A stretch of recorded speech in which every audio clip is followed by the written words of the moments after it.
Hello friends, welcome back to our channel. Friends, last time મેં આપને question પૂછ્યો હતો. The experience required to be appointed as special public prosecutor is.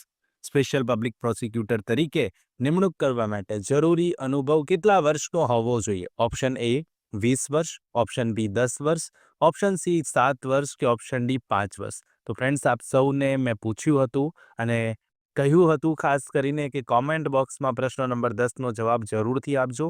આપ સૌએ જવાબ આપ્યા છે ક્વેશ્ચન નંબર 10ના અને લગભગ દરેકનો આન્સર સાચો છે. પ્રશ્ન નંબર 10માં સાચો જવાબ બી બની જશે. 10 વર્ષનો અનુભવ જોઈએ જ્યારે સ્પેશિયલ પબ્લિક પ્રોસિક્યુટરની વાત હોય. 10માં સાચો જવાબ બી બની જશે.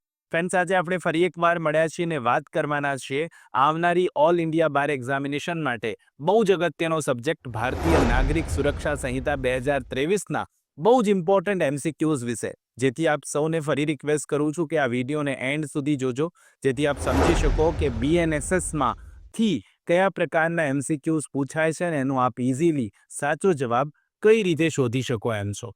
તો બિલકુલ સમયને નહીં બગાડીએ. જે પણ કોઈ સ્ટુડન્ટ ચેનલ પર નવા છે, પ્લીઝ ચેનલને સબસ્ક્રાઇબ કરી લો, બેલ નોટિફિકેશન આઇકોનને ઓન કરી લો, જેથી આવનારા બહુ જ અગત્યના વિડીયોઝના નોટિફિકેશન આપ સૌને સૌથી પહેલા મળી જાય. શરૂ કરીશું આજનો વિડીયો.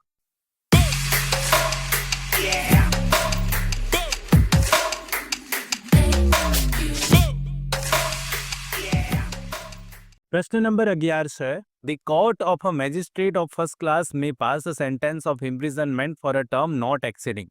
પ્રથમ વર્ગના મેજિસ્ટ્રેટની અદાલત ખાલી જગ્યાથી વધુ ન હોય તેટલી મુદત માટેની કેદની સજા આપી શકે. એટલે જેએમએફસી જે હોય, જેને આપણે જ્યુડિશિયલ મેજિસ્ટ્રેટ ફર્સ્ટ ક્લાસ કહીએ, એમની અદાલત હોય તો એ કેટલા વર્ષથી વધારે નહીં તેટલી સજા કરી શકે? ઓપ્શન એ 3 વર્ષ, ઓપ્શન બી 5 વર્ષ, ઓપ્શન સી 7 વર્ષ કે ઓપ્શન ડી 4 વર્ષ. શું આવે સાચો જવાબ? પ્રશ્ન નંબર 11 બહુ સિમ્પલ છે અને આપ સૌને આન્સર ઇઝીલી આવડી જાય એવો જ આ પ્રશ્ન છે. 11 નંબરના પ્રશ્નમાં આપ સૌ જાણો છો તેમ જ્યુડિશિયલ મેજિસ્ટ્રેટ ફર્સ્ટ ક્લાસને 3 વર્ષથી વધારે સજા કરવાની સત્તા નથી ને એટલા માટે સાચો જવાબ એ આવે 3 યર્સ. ઓકે, 3 વર્ષથી વધારે સજા કરી શકે નહીં જેએમએફસી કોર્ટ, અને એટલા માટે કરેક્ટ આન્સર એ બની જશે. પ્રશ્ન નંબર 12 જુઓ. The direction of ensure that police officers do not arrest accused unnecessarily and magistrate to not authorize detention casually were issued by the Supreme Court in the following case. Police અધિકારીઓ આરોપીઓની બિનજરૂરી ધરપકડ ન કરે અને magistrate આકસ્મિક રીતે અટકાયતને અધિકૃત ન કરે તે સુનિશ્ચિત કરવા માટે સુપ્રીમ કોર્ટ દ્વારા આદેશ આપવામાં આવ્યો છે. એ કયા કેસમાં આદેશ આપવામાં આવ્યો છે અનઓથોરાઇઝ્ડ ડિટેન્શન સામે? Option A Arnesh Kumar versus state of Bihar, option B Lalita Kumari versus state of UP, option C Sumita Kumari versus state of Bihar કે option D Anju Chaudhary versus state of UP. શું આવે સાચો જવાબ? પોલીસ અધિકારીઓ આરોપીની બિનજરૂરી ધરપકડ ન કરે એટલા માટે સ્ટ્રિક્ટ જે છે ઓર્ડર ઇસ્યુ કરવામાં આવ્યા છે. અને એ જે કેસ છે, કેસ લો પૂછ્યો છે તમને, બહુ જ અગત્યનો, લખીને યાદ રાખી લેજો. 12 નંબરમાં સાચો જવાબ એ આવશે, Arnesh Kumar versus state of Bihar. What will be correct answer? A will be correct answer. આ બહુ અગત્યની વાત છે. 12માં સાચો જવાબ એ બની જશે. 13 જુઓ. Which one of the following is incorrect according to ભારતીય નાગરિક સુરક્ષા સંહિતા 2023? ભારતીય નાગરિક સુરક્ષા સંહિતા 2023 હેઠળ નીચેનામાંથી શું ખોટું છે? ખોટું શોધવાનું છે. Okay, a magistrate can arrest person, magistrate વ્યક્તિની ધરપકડ કરી શકે.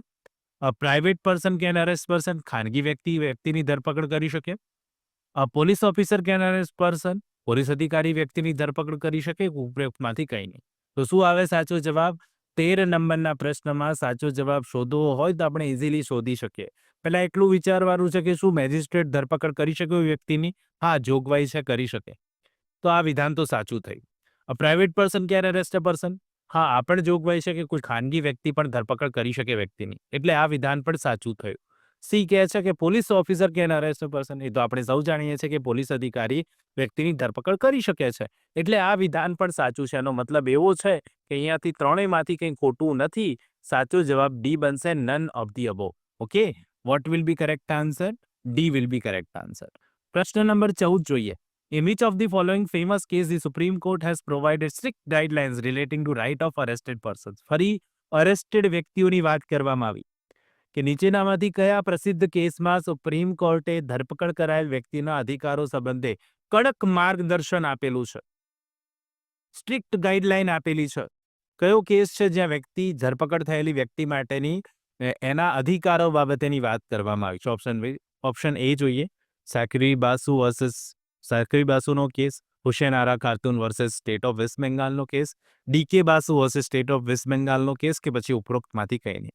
તો પ્રશ્ન નંબર 14માં શું આવે સાચો જવાબ? જ્યારે આપણે વાત કરીએ છીએ ધરપકડ થનાર વ્યક્તિના અધિકારો વિશે, તો 14 નંબરના પ્રશ્નમાં સાચો જવાબ સી બનશે. લખીને યાદ રાખી લેજો, DK Basu versus state of West Bengal. Okay, તો આ પ્રશ્ન બહુ અગત્યનો છે, પ્રશ્ન અગાઉ પૂછાયેલો છે. C will be correct answer. પ્રશ્ન નંબર 15 જોઈએ હવે. Summons issue by a court under the Bharatiya Nagarik સંહિતા મસ્ટ બી. ભારતીય નાગરિક સુરક્ષા સંહિતા હેઠળ જારી કરવામાં આવેલું સમન્સ કેવો હોય? લેખિતમાં, ડુપ્લિકેટમાં, એ અને બી બંને, કે ડુપ્લિકેટમાં, લેખિતમાં અને આવી કોર્ટના પ્રિસાઇડિંગ ઓફિસર દ્વારા તેમાં સહી પણ હશે અને અદાલતનો સિક્કો પણ હશે? શું આવે સાચો જવાબ? તો જ્યારે આપણે સમન્સની વાત કરી હતી ભારતીય નાગરિક સુરક્ષા સંહિતા હેઠળ, ત્યારે એવું સમજ્યા હતા કે સમન્સ લેખિતમાં હોવો જોઈએ, ડુપ્લિકેટમાં ઇસ્યુ કરવામાં આવશે, તેના પર પ્રિસાઇડિંગ અધિકારી અદાલતના એમની સહી પણ હશે અને અદાલતનો સિક્કો પણ હશે. અને એટલા માટે જ્યારે આ બધી જોગવાઈઓ એક સાથે મળે ત્યારે સમન્સની મસ્ત જોગવાઈ બની જાય. અને એટલા માટે 15 નંબરની વાત હોય, ફૂલફિલ કરવાની વાત હોય શરતો, તો બધું જ જે છે ડીમાં આવે છે. અને એટલા માટે અહીંયાથી સાચો જવાબ શું બને?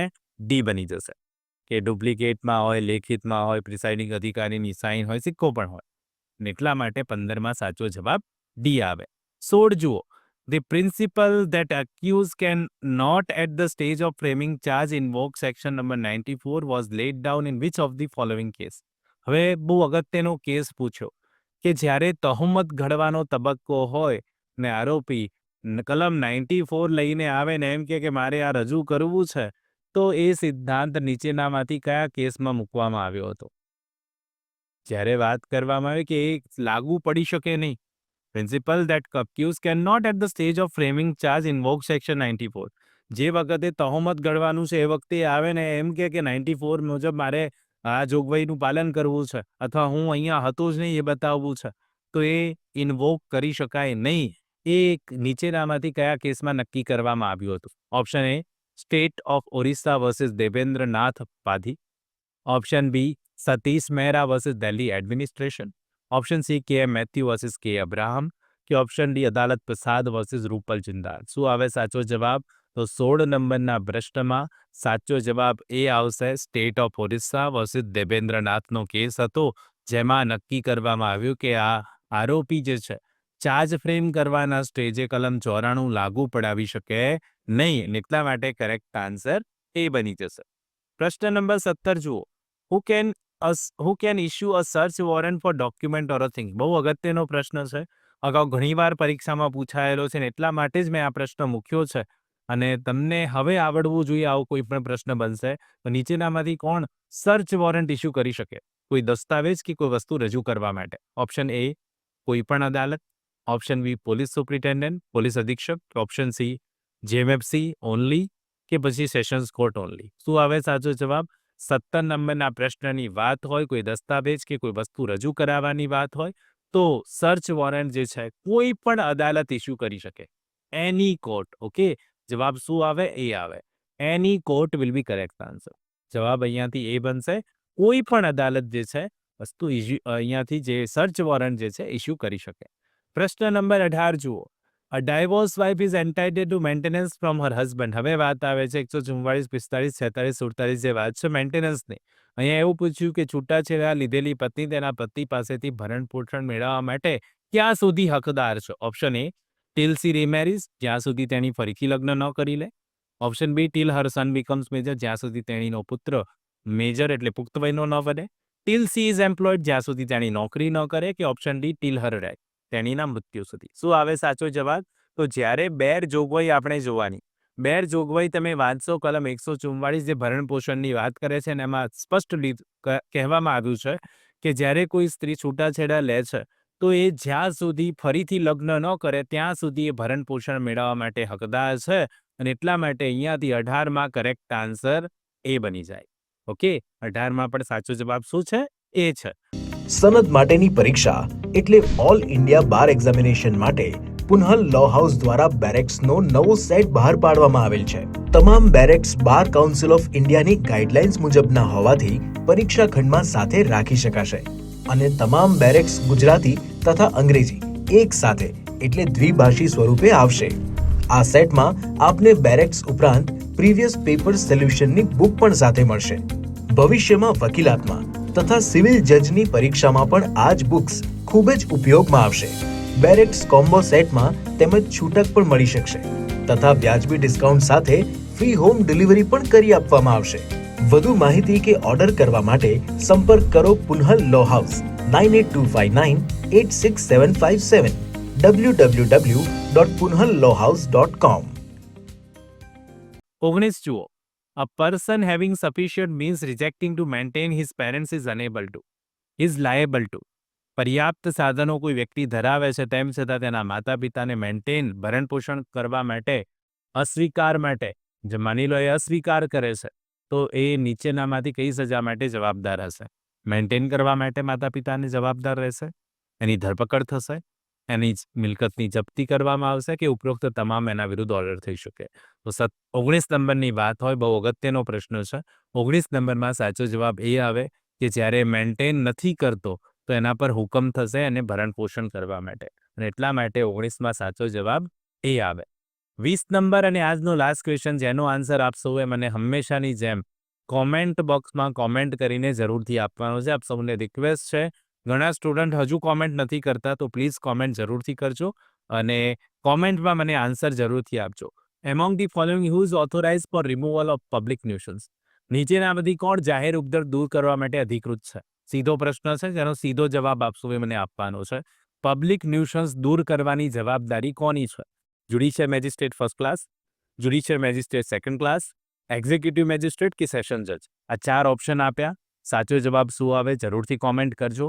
20 નંબરના પ્રશ્નોનો જવાબ આપ સૌએ મને કોમેન્ટ બોક્સમાં જરૂરથી આપવાનો છે. આજનો આ વિડીયો આઈ હોપ સો આપ સૌને સારો લાગ્યો હશે. જો સારો લાગ્યો હોય તો એક લાઇક કરજો.